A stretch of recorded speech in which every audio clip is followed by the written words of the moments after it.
Hey there guys, gals, and non-binary viewers, Lucifer here. As you saw in my previous vlog, my brand new Inmotion V11 cut out on me and refused to power back on. While many of the cutouts that you hear about these days are because of riding at a high rate of speed or over-torquing the wheel with hard starts and stops, my cutout happened while I was moving very slowly. Because of that, I am ruling out rider error in this case, and can only assume that this is more the fault of the manufacturer and the questionable quality of the parts and components that they have used in this most current batch of V11s. Anyway, in this short vlog, I will run through a few steps that I did to visually inspect and self-diagnose the problem, before running all willy-nilly to contact the distributor for repair right away. So, let's pick up where we left off after the last video, shall we?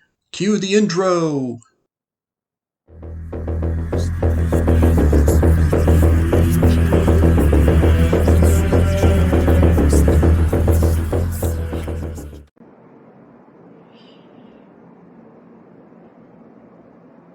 Okay, after the cutout and not being able to power back on, I now have it plugged into the charger.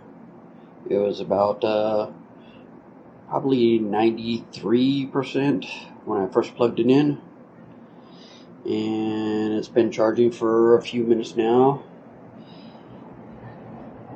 Unplug. Stop charging. Yes, I did.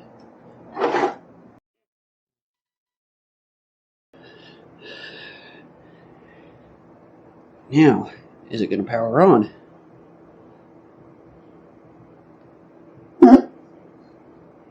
Nope. Nothing. It started to, but now nothing.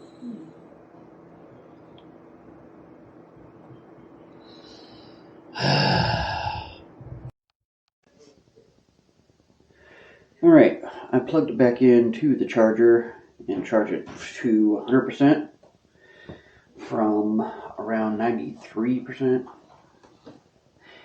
And I have noticed something. Trying to wheel it around with the power off, and there's a lot of resistance. Like, the tire doesn't spin freely,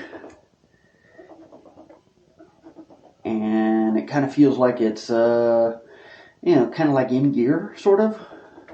Because I'm pretty sure that the tire should be able to spin pretty much freely.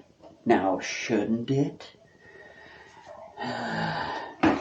Because trying to just push it around with the power off, I never had this much trouble before the cutoff. Anyway, let's try to power it on again.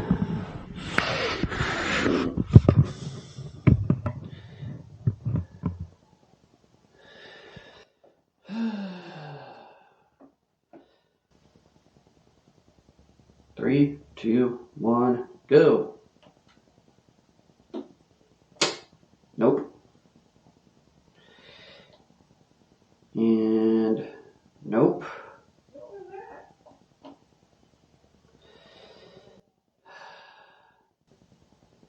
It acts like it wants to power on, but as soon as that battery display, lights up fully, it shuts right off again. So, I'm stuck again. I have the worst luck with V11s. The first one I had to send back, and this is a brand new one that they sent me, and now it cut off, and I can't seem to power it back on.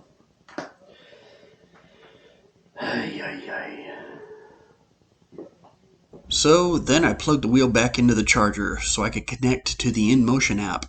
Look at there, only 45 miles on it when it died on me. Anyway, I ran the system diagnostic, which came up clean and no issues detected. However, I'm not quite sure how accurate that is while the wheel is plugged into the charger and not operating on its own power. I also took screenshots of a bunch of the screens in the app just in case the repair techs at EUCO needed them. Then I unplugged the wheel and set it aside so I could work on the cutout video and get it posted to YouTube. I then posted a link to that video on a couple of the EUC groups on Facebook to get some feedback. The general opinion in both those groups was that it sounds like it was the control board or blown MOSFETs. This was already my guess as well, but those replies just confirmed my suspicion. After that, I partially disassembled the wheel enough to get at the control board and to double check for loose wire connections and to visually inspect the main control board for any obvious scorch marks, but it all appeared clean and intact. Now my V11 remains with its brain exposed until I hear back from the repair techs at EUCO. They may end up sending me another control board assembly like they did with the first V11 that I ended up sending back. So, that's the state of things for now. Right now it's half taken apart, laying in pieces on my guest bed, and hopefully it doesn't turn out to be its deathbed. So, I'll take all this information and I'll send it to the repair guys at EUCO, along with a link to this video that I'm shooting right now. And hopefully they have some answers for me or can send me some parts and I can do what I did the last time and switch some stuff out and see if it lives again. So fingers crossed. See you next time.